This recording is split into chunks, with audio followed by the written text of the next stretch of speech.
Shalom Obraja, Erev Shabbat Kodesh, Perashat Terumah, Shabbat Shekalim. En Perashat Terumah leemos que las tablas con las que se construía el Mishkan deberían ser, como estudiamos al principio de la semana, Ahatze Shitim Omedim, literalmente madera de acacia en pie. La Gemara en Masejet Sukkah cita a Rabbi Shimon Bar Yochai, interpretando la palabra Omedim, en pie, como She'omedim derech gedilatan. Quiere decir que se mantienen en pie de la manera en que crecieron. Como explica Rashi, las tablas debían mantenerse en posición vertical, la parte inferior hacia abajo y la parte superior hacia arriba.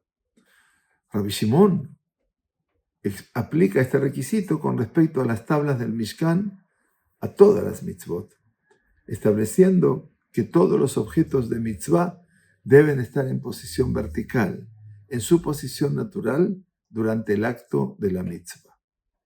En consecuencia, Maran Shulchan Aruch, Orach Chaim Simán 651.2, dictamina que cuando uno sostiene las 4 especies en Sukkot, las 4 especies, el lulav, debe sostenerlas de manera que la parte superior esté hacia arriba y la parte inferior hacia abajo. La parte inferior es donde crecen.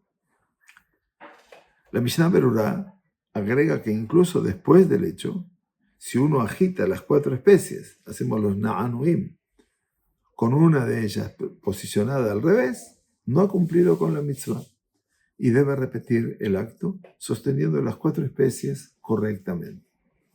Más adelante la Mishnah Berurah aclara que si bien el etrog cuelga del árbol con su cabeza inclinada, cayendo más abajo que el extremo en el que está conectado el árbol, sin embargo, lo sostenemos en posición vertical, con su cabeza hacia arriba, ya que así es como crece. Es solo debido al peso del fruto, a medida que se desarrolla, que cae hacia adelante, con su cabeza más abajo que su tallo.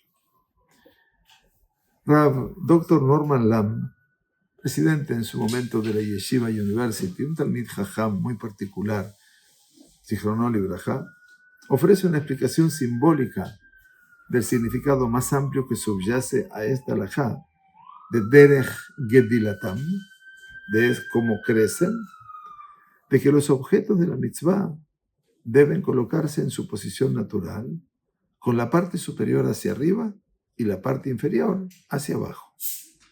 Escribe el Dr. Lamm: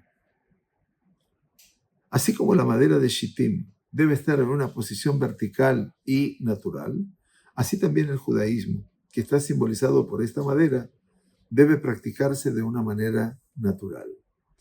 Y de una manera natural, en este sentido, significa que lo primero es lo primero. Significa que los valores más importantes deben ser considerados en primer lugar.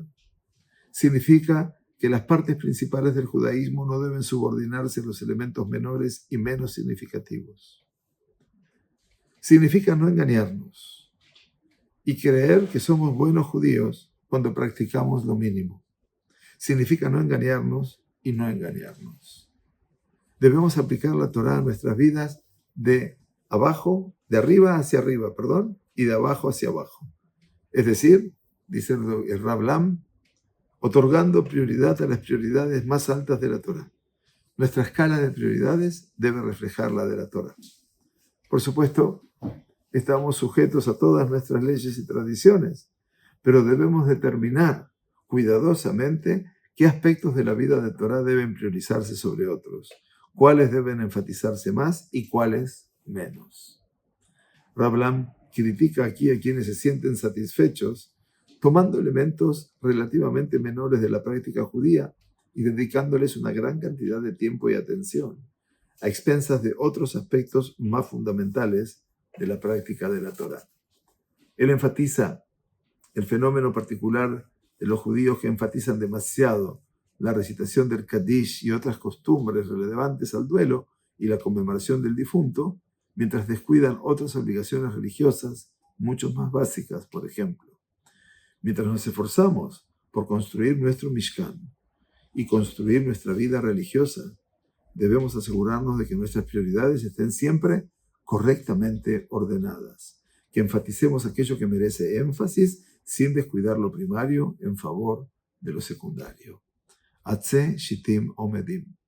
Y así decía Rabbi Shimon Bar Yochai, quiere decir she'omedim derech gedilatam, hacer las cosas desde el lugar de su crecimiento, y que así pueda crecer nuestro judaísmo, viendo y valorando lo esencial, viendo lo secundario, aprovechando que tenemos un dador de la Torah, el Boré Olam, Atahonen le Adam Dahat, que nos ha regalado la sabiduría, nos ha regalado el entendimiento para que podamos la Asok Bedivret Talmud Torateja Lishma, para que podamos ocuparnos del estudio de la Sagrada de Torah por amor a su nombre. Shabbat Shalom, Umeborah. Gracias por acompañarnos. Un hermoso Shabbat en familia y hasta pronto.